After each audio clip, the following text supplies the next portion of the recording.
আশ্রয় করা এবং তারপর গুরুদেবের একান্তভাবে ঐকান্তিকভাবে গুরুদেবের আদেশ পালন করা। দেখুন প্রভুপাদ গুরুদেবের একটা কথা যে তুমি শিক্ষিত ছেলে, ইংরেজি জানা ছেলে, তোমার উচিত মহাপ্রভু ধর্মকে বিদেশে প্রচার করা।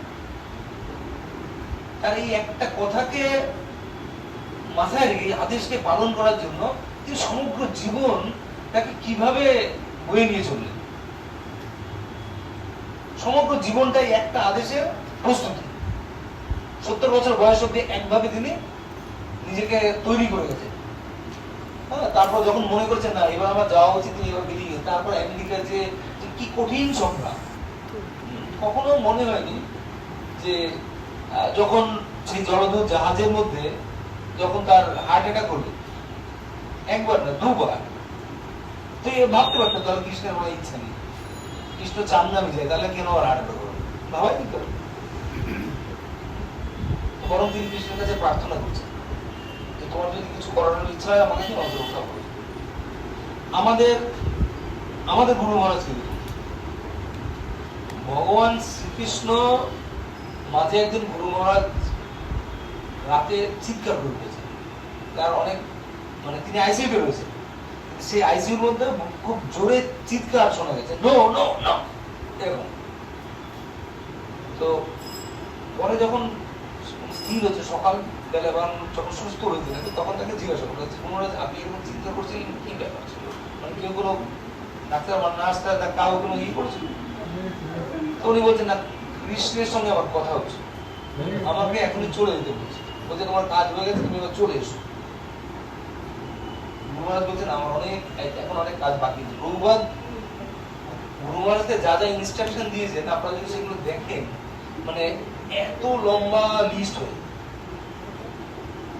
এত দায়িত্ব প্রভাব দিয়ে গেছে গুরু মহারাজ। এবং গুরু মহারাজ কতটা বিনয়ের সঙ্গে বলেন যে আমাদের প্রত্যেক শিষ্যকে তারা বলেন, শিষ্যকে যে তোমরা আমাদেরকে আপনাদের হেল্প চাই।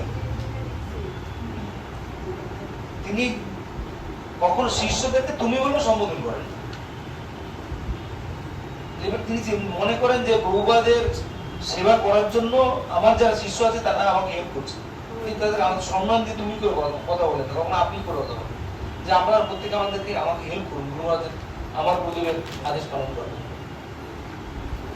তো এইগুলো দেখে আমাদেরকে বুঝতে হবে যে এই যে বিষয়টা যে এখানে বলা আছে যে অনেক জন্মান্তরিত ধরুন হিমালয় পরিমাণ তুলো আছে, সেই হিমালয় পরিমাণ তুলোকে আগুন দিয়ে পোড়ানোর জন্য কটা দেশ লাগে? একটা দেশ লাগে যথেষ্ট। সেরকম আপনি যখন সদ্গুরু চরণ আশ্রয় গ্রহণ করেন এবং ভক্তি করে হরে আমরা অনেক সৌভাগ্যবান এটা মনে করতে হবে। আমরা যেহেতু সদ্গুরু চরণ আশ্রয় করছি, গুরুদেবের আদেশ অনুসারে ষোলমালা জপ করছি, পাপ নিয়ে চিন্তা নেই। এবার কি হয়, আপনার ব্যাংক অ্যাকাউন্টে 2 লক্ষ টাকা আছে বা 2 কোটি টাকা আছে, সেখান থেকে আমি একটা 2000 টাকা চেক লিখলাম। চেক লিখে দিলে এই চেকের ভ্যালু তো 2000 টাকা, অ্যাকাউন্টে যাই থাক চেকের ভ্যালু তো 2000 টাকা। এরকম আমাদের যে জন্মান্তরে যে পাপের অ্যাকাউন্ট আছে, সেই অ্যাকাউন্ট থেকে এই জন্মের জন্য একটা চেক লেখা হয়েছে যে তোমাকে এই জন্মের জন্য এইভাবে দেওয়া হবে। সেটাও আমাদের আত্মশুদ্ধির জন্য, এই জীবনের প্রত্যেক মাত্র আমাদের এই জীবনে প্রত্যেকটা বা প্রত্যেকটা পরিস্থিতি, বিরূপ পরিস্থিতির মধ্যে আমরা যে পড়ছি সেটা শুধুমাত্র আমাদেরকে আরো কৃষ্ণের কাছে নিয়ে যাওয়া উচিত। জীবনের প্রতিটা কষ্ট, প্রতিটা ঘাত, প্রতিঘাত, এগুলো শুধুমাত্র আমাদেরকে নিয়ে যাওয়ার জন্য তার কাছে, সেভাবে দেখতে হবে। তো এইভাবে একটা চেক লিখে আমাদেরকে দেওয়া আছে এই জন্মের জন্য। দেখুন আজকে এই যে আপনারা নিশ্চয়ই প্রত্যেকে দেখেছেন ইউটিউবে প্রেমানন্দ বাবা, আমাদের গুরু মাস্টার আছেন প্রেমানন্দ বাবা, কিপটিপিপি সব বিকল হয়ে গেছে, চলছে কেন? কারণ হচ্ছে যে একটা পারদ্য দিয়ে পাঠানো হয়েছে ভগবানের বিশেষ উদ্দেশ্য, ভক্তদের তিনি কষ্ট দেন অন্য উদ্দেশ্যে। আমরা আমাদের কর্মফল ভোগ করি, কিন্তু শুদ্ধ ভক্তেরা কর্মফল ভোগ করেন না। চন্দনের বৃক্ষ বা চন্দনের কাঠ যতক্ষণ তার ঘষা হয় ততক্ষণ তাদের গন্ধ বেরোয়। ভক্তের মহিমা তিনি প্রকাশ করতে চান এবং তার মধ্যে দেখাতে চান যে কিভাবে কোন পরিস্থিতির মধ্যেও গুরু মহারাজ এটাই শিক্ষা দিচ্ছেন যে আমাদের কারোর জন্য কোন রকম অজুহাত দেওয়ার কোনো অবসর গুরু মহারাজ রাখছেন না। ভবিষ্যতে আরো হাজার হাজার বছরে এমন কোনো ভক্ত জন্মাবে না যে অজুহাত দিতে পারবে যে এই কারণে আমি প্রচার করতে পারি না, আমার প্রচার করার ক্ষমতা নেই। গুরুমা সেই এক্সাম্পল সেট করছেন, কারণ বহুবাদের এই যে আন্দোলন এটা আগামী 10,000 বছর ধরে চলবে। সেই 10,000 বছরের মধ্যেও যেন কেউ অজুহাত না দিতে পারে যে আমার কোমরে ব্যথা, আমার পায়ে ব্যথা, আমার জ্বর হয়েছে, আমার এটা হচ্ছে, আমি সেবা করতে পারছি না, দায়িত্ব করতে পারছি না, এই কথা যেন কেউ বলতে না পারে। ভগবান সেই এক্সাম্পল সেট করে দিচ্ছে, তো ভগবান এইভাবে পাঠান। তো এবার আমাদের ভয়টা কোথায় বলুন তো? পাপ নিয়ে সমস্যা নেই, হরিনামে পাপ যায়, ভগবান পাপ চুরি করেন, কিন্তু অপরাধ কিন্তু যায়, অপরাধ নিয়ে কিন্তু অন্য সমস্যা আছে। কারণ আপনার দুর্বাসা মুনি কাহিনী জানেন, দুর্বাসা মুনি সেবা অপরাধ ইত্যাদি অপগত হয় রাত যা হয়, যেটা থেকে ভগবানের প্রীতি, নামের প্রীতি নষ্ট হয়ে যায়, সেটা হচ্ছে অপরাধ।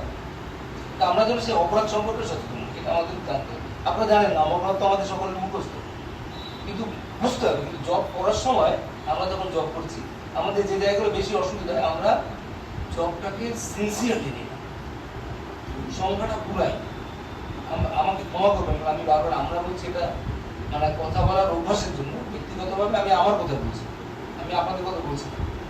মানে আমি যখন জব করছি তখন আমার মোবাইল এসে গেলো, আমি সঙ্গে সঙ্গে মোবাইলটা ধরলাম, আমার জব এসে গেলো, আমি জব করছি, আমি করতে করতে আমার ছেলে আমাকে ডাকলো, আমি চলে গেলাম, শুনলাম, আমাকে মা ডাকলো, বাবা ডাকলো ইত্যাদি, আর রাস্তায় চড়েছি, কথা বলছি, দেখছি, এইভাবে আমি জব করছি। তাহলে কি হচ্ছে? নাম অপরাধ হচ্ছে। কারণ নাম অপরাধে যেটা রয়েছে যে নামের এত মহিমা জানার সত্ত্বেও বিষয়ের প্রতি আসক্তি বুঝিয়ে রাখা, এগুলো বিষয়ের